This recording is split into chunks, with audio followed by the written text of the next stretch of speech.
سلام، خسته نباشید خدمت همراهان عزیز. روش جا زدن تصمیم تایم 90 و تایمگیریش رو براتون داریم.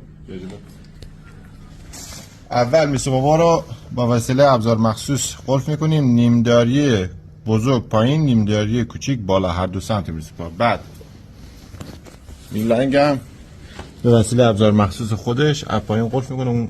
اونجا میلنگ قلف نمیشه، میلنگ به یک طرف ثابت میشه. و بعد دستمال رو که جا میزنیم یک دندون بعد خلاصی داشته باشه به این صورت، یا همون 4 میل 6 میل خودمون. روش جا زدن شدن براتون داریم. برو اسلاید بعدی. نباشید آقا، برای جا زدن تایم 90 شما اول بعد دستمال رو بندازید قرارهای میسوپاب، ساعتی ثابت، واتر پمپ. بعد بیای اینجا از پایین بعد کار رو تمام کنیم به این صورت. به همین راحتی. دوستان که وقتی میبینن تایمشون نامرزون میشه و بعد جا میره اشتباه جا میزنن. قلقش اینجاست.